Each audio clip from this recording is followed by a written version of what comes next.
Let me tell you a story that sounds like satire, but it's not. It's the modern workplace, and it's falling apart in real time. Picture this. You're watching morning television. Harmless enough. Then Kelly Ripa says something so strange, so deeply unserious, you wonder if you accidentally switched to a comedy sketch. She announces that certain email phrases are now too triggering for young employees. Phrases like, "need this ASAP," or "end of day." Simple, practical phrases, suddenly rebranded as emotional assaults. And before you can roll your eyes, the numbers hit you. 79% of Gen Zers have their parents talk to their boss. 73% get help from their parents to finish work assignments. Over half bring their parents to the office. This isn't a workplace. It's a daycare with a payroll system. Meanwhile, inside major newsrooms, employees disappear for hours during breaking news. Others blame their boss for stress that ruined their egg freezing cycle. And some turn off their phones all weekend because they forgot their charger, and then file HR complaints when someone points it out. These stories aren't isolated incidents. They're symptoms of something bigger, something no one wants to admit. Now, let's dive into how we got here. The breaking point, when workplace emails cause ick. So let's start at the moment everything cracked, the moment a simple workplace email became a psychological threat. It began on national television. Kelly Ripa and Mark Consuelos cheerfully explained that young workers no longer want to see phrases like "need this ASAP" or "end of day." Apparently, these words create manufactured urgency. They create panic. They create the ick. Now, here's the part that matters. This wasn't a parody. This wasn't satire. This was a genuine attempt to redefine professional communication, as if our daily language must now tiptoe around imagined emotional hazards. And that's when the older generations froze. Because urgency isn't an insult, it's reality. If ASAP can destabilize you, how do you survive actual conflict, real deadlines, or any job where timing matters? You could hear the disbelief in the reactions. Tim, the makeup artist, literally stopped mid-brush and said, "Are you kidding me?" Marina agreed. If we can't express urgency in the workplace, we don't have a workplace. We have a group project where everyone is afraid to offend each other. But this moment wasn't the problem. It was the warning sign. A small crack in the wall revealing something much bigger behind it. And that's when the stories started pouring out. The CNN stories, real events that sound completely unreal. If you think the email saga was strange, wait until you hear what happened inside one of the biggest news organizations in the world. Marina, who spent years working at CNN, shared stories that feel like they were pulled from a workplace horror anthology. Except they weren't fiction. They happened. And they reveal how deep this cultural shift really goes. Let's start with the Casey Anthony trial, one of the most high-profile cases of the decade. Every producer, reporter, and assistant was expected to be on deck, except one producer who simply vanished for hours. People kept asking, "Where is she?" The answer was always the same. "I don't know. Haven't seen her." Not for 1 hour, not for 2, sometimes 3. And when Marina finally confronted her, the producer's response was breathtaking. "It's not really my story." A national trial, wall-to-wall coverage, live updates every few minutes. But somehow, this producer believed she was exempt, as if breaking news was optional. as if responsibility was a suggestion. But the story gets darker. When Marina returned to New York, this same producer marched into her office and said Marina had stressed her out so much that her egg freezing procedure failed. She insisted Marina was single-handedly responsible for her inability to have children. A biological process, blamed on a supervisor asking her to do her job. This wasn't immaturity. This was a complete detachment from reality. And then there was the production assistant who disappeared for an entire weekend during a breaking news cycle because her BlackBerry died. No charger, no attempt to find one. Not at a store, not at a gas station, not anywhere. She simply accepted the darkness and vanished from the professional universe for 48 hours. When Marina told her, very gently, that chargers exist on this planet, the assistant tried to file a complaint with HR. These are not isolated failures. These are symptoms. And they point to a generation stepping into adult jobs without the adult skill set. Gen Z and the root of the problem: dependence disguised as modernity. At this point, the question becomes unavoidable. How did we get here? How did a generation raised in the most comfortable era of human history become so unprepared for the basic realities of adult work? The answer is uncomfortable and simple. They were raised to be protected, not prepared. The podcast I've Had It uncovered the numbers that shocked everyone. 79% of Gen Z employees have their parents talk to their managers. 73% get help from their parents to complete their assignments. And 57% bring their parents to the workplace. This is no longer guidance. It's dependency, polished, normalized, and wrapped in the language of support. Gen Z didn't invent this behavior. They inherited it. These are the children of helicopter parents, overmanaged, oversheltered, and taught year after year that discomfort is dangerous, conflict is harmful, and the world must adjust to them. Then the pandemic hit. Schools went remote. Friendships went online.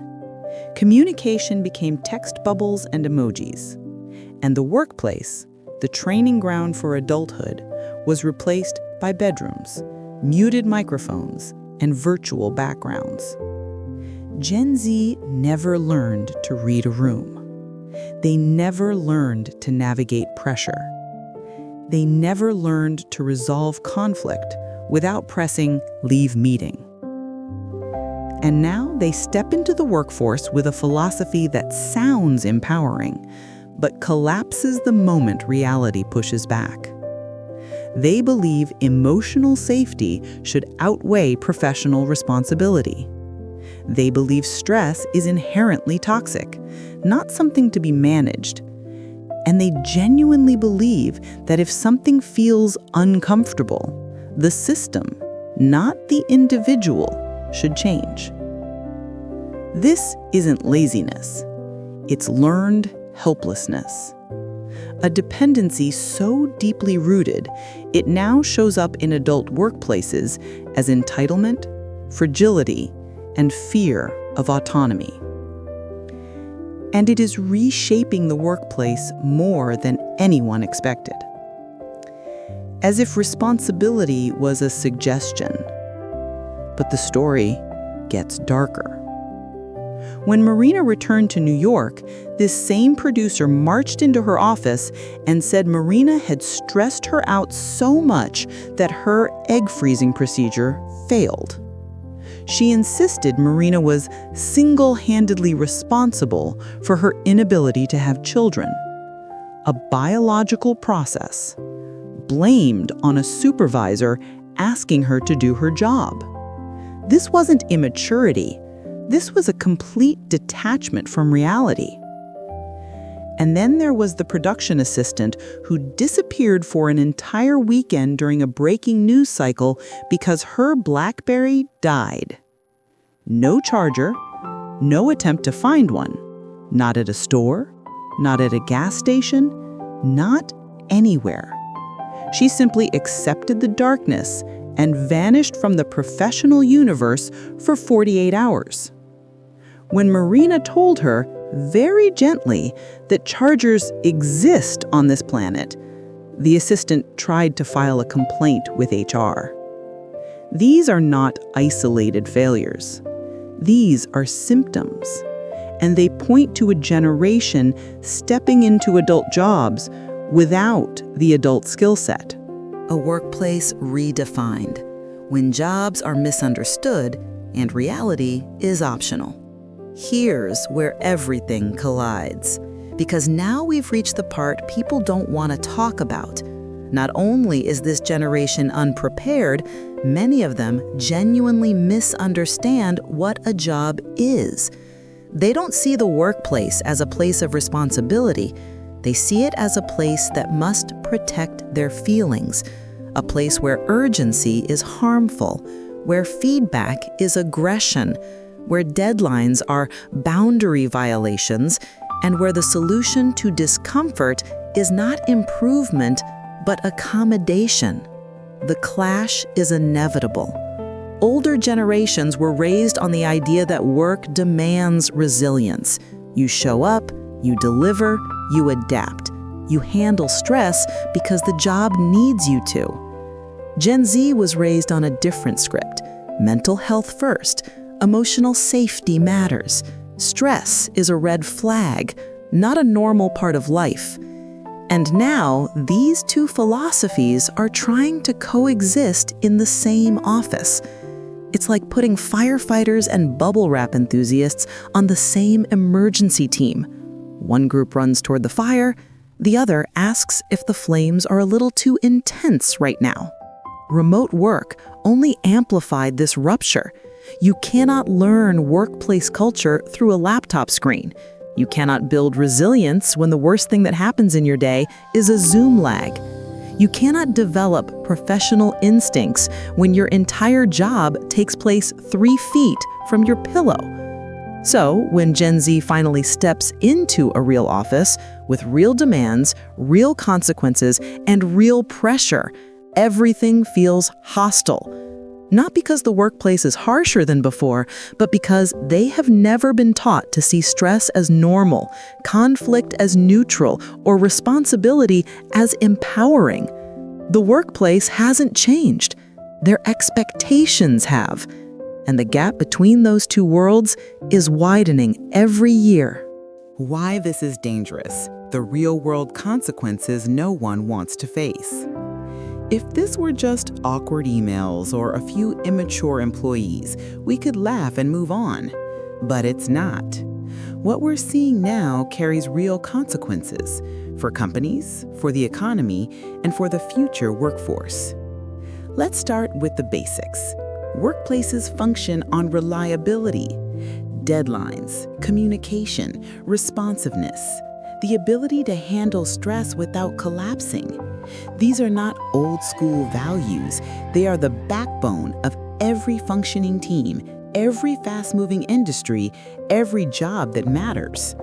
But when a growing percentage of the workforce believes urgency is harmful, when they see accountability as an attack, when they disappear for hours or days because a phone died, the entire system slows to a crawl.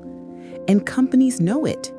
HR is drowning in emotional complaints instead of actual workplace issues.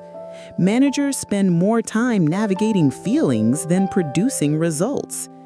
Expectations are lowered, not because the job changed, but because the employees did. And here's the part almost no one says out loud.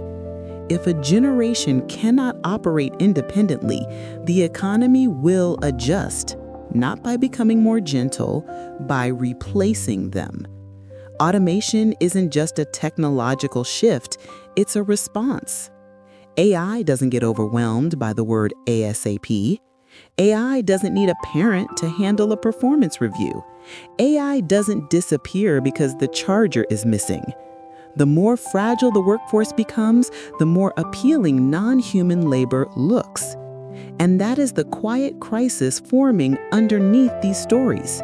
A future where emotional fragility meets an economic reality that has no patience for it. If we don't address this now, aren't we just facing a dysfunctional workplace? We're facing a downward spiral that will reshape entire industries. So here's where everything lands. This isn't about mocking a generation. It's not about blaming young workers or glorifying the past. It's about acknowledging a truth we can no longer ignore. We have raised a generation that is emotionally protected, but professionally unprepared. And the workplace is paying the price. But the point of this conversation is not to shame anyone. It's to reset the balance. Because the solution isn't to coddle, and it isn't to punish. It's to teach again the things we quietly removed from our culture.